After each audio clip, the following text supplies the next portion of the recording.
오늘 나눌 말씀은 레위기 11장 1절에서 8절 말씀입니다. 레위기 11장 1절에서 8절의 말씀 우리 함께 보겠습니다. 레위기 11장 1절에서 8절 말씀 우리 한 목소리로 읽겠습니다. 여호와께서 모세와 아론에게 말씀하여 이르시되 이스라엘 자손에게 말하여 이르라. 육지의 모든 짐승 중 너희가 먹을 만한 생물은 이러하니 모든 짐승 중 굽이 갈라져 쪽발이 되고 새김질하는 것은 너희가 먹되 새김질하는 것이나 굽이 갈라진 짐승 중에도 너희가 먹지 못할 것은 이러하니 낙타는 새김질은 하되 굽이 갈라지지 아니하였으므로 너희에게 부정하고 사반도 새김질은 하되 굽이 갈라지지 아니하였으므로 너희에게 부정하고 토끼도 새김질은 하되 굽이 갈라지지 아니하였으므로 너희에게 부정하고 돼지는 굽이 갈라져 쪽발이로되 새김질을 못함으로 너희에게 부정하니 너희는 이러한 고기를 먹지 말고 그 주검도 만지지 말라. 이것들은 너희에게 부정하니라. 아멘. 레위기 11장은 15장까지 이어지는 정결법의 첫 번째 부분으로 그 중에서 오늘 본문은 육지의 모든 짐승 중에 정하고 부정한 짐승을 구분하는 방법에 대한 규례를 다루고 있습니다. 레위기 11장 1절입니다. 여호와께서 모세와 아론에게 말씀하여 이르시되 이스라엘 자손에게 말하여 이르라. 육지의 모든 짐승 중 너희가 먹을 만한 생물은 이러하니. 이제까지 하나님은 모세 혹은 아론에게 말씀하셨습니다. 그런데 정하고 부정하고 이 짐승을 구분하는 방법을 가르쳐 주시면서는 모세와 아론에게 말씀하십니다. 그러니까 이전에는 모세나 아론이나 둘 중에 한 사람에게 말씀하셨지만 이제 모두에게 말씀하시는 겁니다. 이렇게 말씀하시는 이유는 레위기 11장의 규례가 이스라엘 백성 모두가 생활 속에서 지켜야 할 내용이기도 하지만 하나님께서 이스라엘 백성이 정한 것과 부정한 것을 구분하는 삶을 살도록 교육하고 지도해야 하는 역할을 제사장에게 맡기셨기 때문입니다. 그래서 레위기 10장 10절에 그리하여야 너희가 거룩하고 속된 것을 분별하며 부정하고 정한 것을 분별하리라 라고 하는 겁니다. 그래서 모세와 아론이 이것을 함께 듣고 잘 듣고 백성들에게 가르치고 또 분별해 주어야 하는 것이죠. 먼저 하나님은 육지의 모든 짐승 중 이스라엘 백성들이 먹을 만한 생물은 굽이 갈라지고 새김질하는 것이다 라고 말씀하십니다. 레위기 11장 3절입니다. 모든 짐승 중 굽이 갈라져 쪽발이 되고 새김질하는 것은 너희가 먹되. 신명기 14장 4절에서 6절에 따르면 여기에 속하는 정결한 짐승에는 소, 양, 염소, 사슴, 노루, 산에서 크는 산염소, 산양 같은 것들이 있습니다. 이런 조건에 해당하지 않는 짐승은 다 부정하죠. 또한 두 가지 조건 중 하나만 충족하고 하나는 충족하지 못하는 경우에도 부족합니다. 그러니까 굽이 갈라졌지만 새김질하지 않거나 반대로 새김질하지만 굽이 갈라지지 않은 짐승도 부정합니다. 낙타, 사반, 토끼, 돼지 같은 것들이 그 예다라고 오늘 본문은 이야기하고 있죠. 레위기 11장 4절입니다.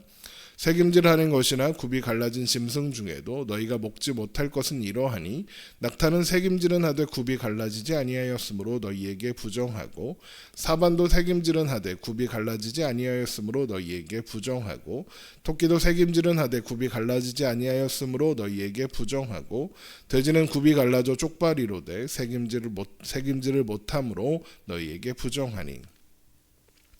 여기에서 사반이라는 짐승이 좀 생소하실 텐데 사반은 히브리어를 발음대로 옮긴 것으로 몸집이 토끼와 비슷한데 바위 틈에 사는 그러면서 모여서 사는 초식동물로 우리나라 말로 번역하면 바위 너구리 정도 됩니다. 너구리 같은 겁니다. 그래서 표준 세번역 성경을 보면 이 단어를 사반을 오소리, 너구리처럼 생겼죠. 오소리로 번역하는 것을 알 수 있습니다. 그런데 이런 조건에 해당하는 짐승이 낙타, 사반, 토끼, 돼지만 있습니까? 그렇지는 않죠. 훨씬 많이 있을 겁니다. 그런데도 여기에 네 짐승만 언급되는 것은 이 네 종류의 짐승이 이스라엘 백성들이 처한 상황에서 흔히 볼 수 있는 짐승이었기 때문일 것이고, 또 네 종류만 대표적으로 이야기해서 이 숫자 4가 가지는 총체성, 그러니까 모든 것을 대표하고 모든 것을 포괄한다는 네 종류의 짐승만 언급하고 있는 것이다라고 할 수 있습니다. 그러니까 구체적으로 언급하지 않았어도 이런 조건에 해당하는 짐승은 부정하고 먹지 말아야 한다라고 말씀하시는 거죠. 또한 이런 짐승의 고기는 먹으면 안 될 뿐만 아니라 그 주검도 만져서는 안 됩니다. 레위기 11장 8절입니다. 너희는 이러한 고기를 먹지 말고 그 주검도 만지지 말라. 이것들은 너희에게 부정하니라. 결국 정결한 짐승과 부정한 짐승을 구분하는 기준은 굽이 갈라지고 새김질하느냐로 나뉘고 있는 거죠. 아마도 이런 기준을 하나님께서 세우신 이유는 가축화되어 있는 짐승들을 전제로 해서 세워졌을 것이다 라고 추측합니다. 소, 양, 염소 같은 것들이죠. 그것들을 그리고 이 짐승들이 하나님께 제사 드릴 때 사용할 수 있는 제물의 짐승들이죠. 그래서 하나님께서 정하고 부정한 것들을 가리키는 규례를 주시는 이유를 내가 거룩하니 너희도 거룩할지어다 라고 11장 45절에 말씀하신 겁니다.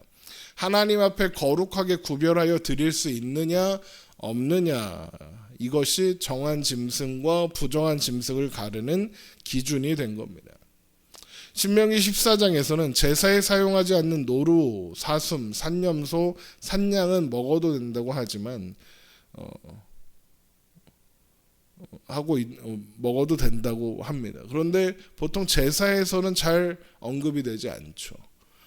노루, 사슴 같은 것들도 이 조건에 맞다면 그럼 제사 때 사용할 수 있는 건 아니냐라고 할 수 있지만 이론상으로는 가능합니다.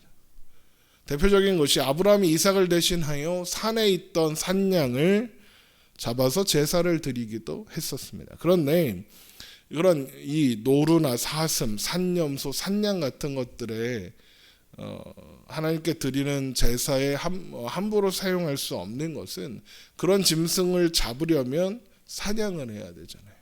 사냥을 한다면 하나님께 드리는 제물에는 흠이 없어야 하는데 사냥은 필연적으로 흠을 만들 수밖에 없습니다.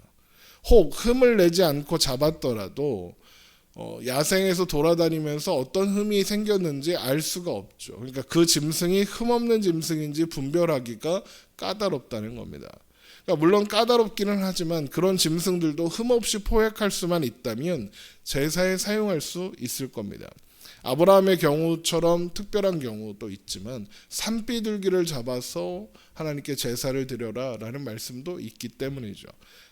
다만 그런 특수한 경우가 아니라면 기르는 가축이 있는데 굳이 어렵게 사냥을 해다가 제사에 사용하고 그러지는 않았을 거라는 겁니다.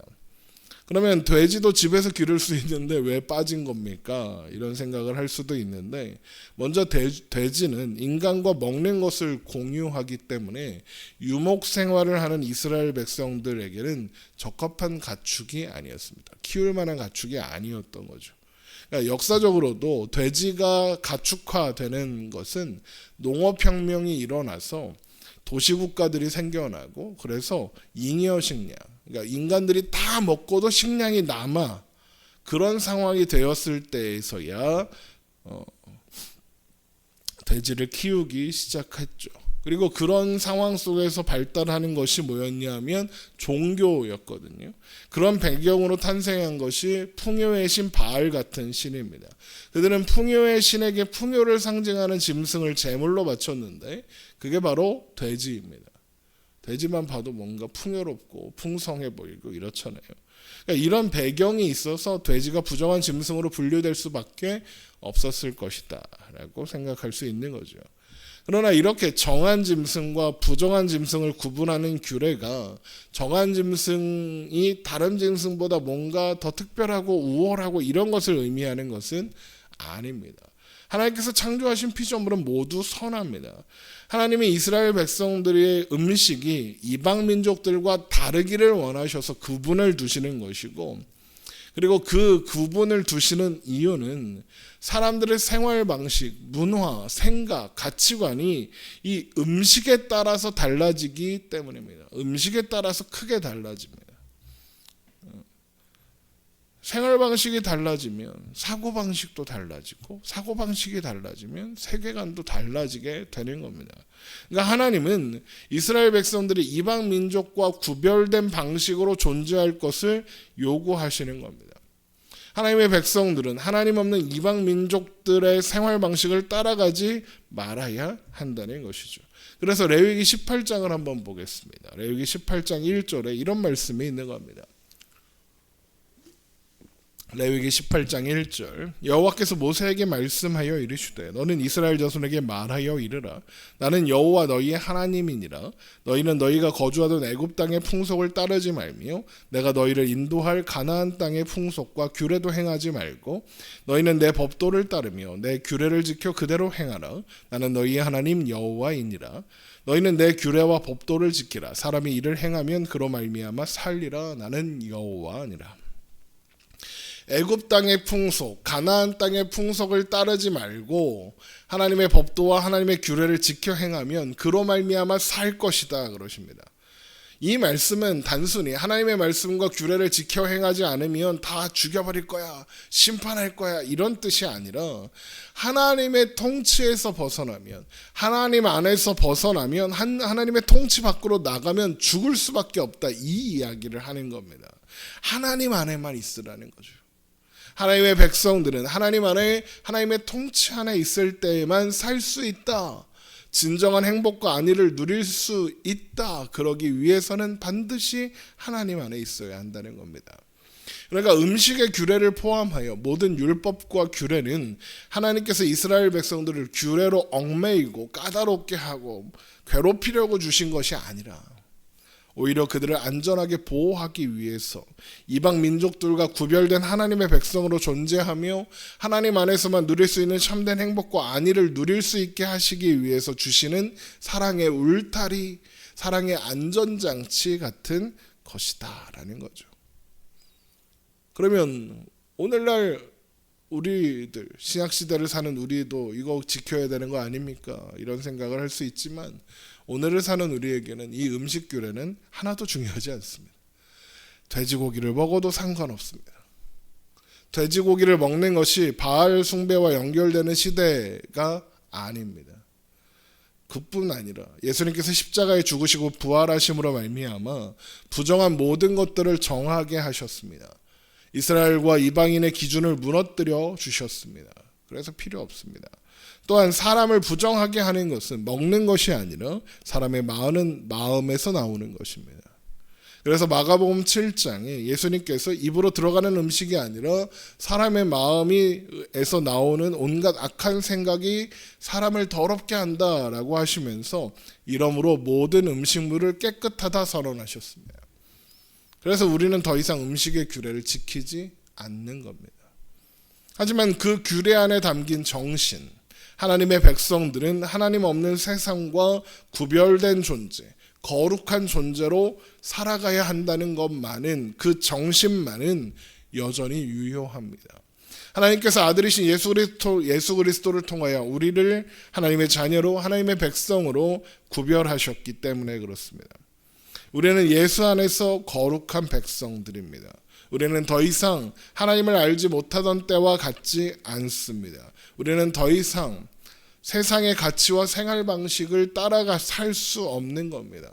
우리는 불신자요, 이방인으로 살던 때와 다른 존재로 오늘을 살아가야 하는 겁니다. 우리 안에 계신 성령님께서 우리가 그렇게 살아갈 수 있도록 인도하시고 도우십니다. 그렇게 될 수밖에 없도록 만드신다는 겁니다. 하나님의 백성들은 하나님 안에서만 참된 안위와 행복을 누릴 수 있기 때문이죠. 그러므로 여러분 오늘도 주님 안에서 거룩한 하나님의 사람으로, 성도로 세상의 흐름과 가치에 휘둘리지 아니하고 하나님과 하나님의 하나님 되심을 바라보며 또 의지하며 그 사랑에 붙들려 우리 안에 우리를 거룩하게 하시는 성령님을 의지하여 오늘을 살아가는 우리가 되기를 주님의 이름으로 축원합니다. 기도하겠습니다.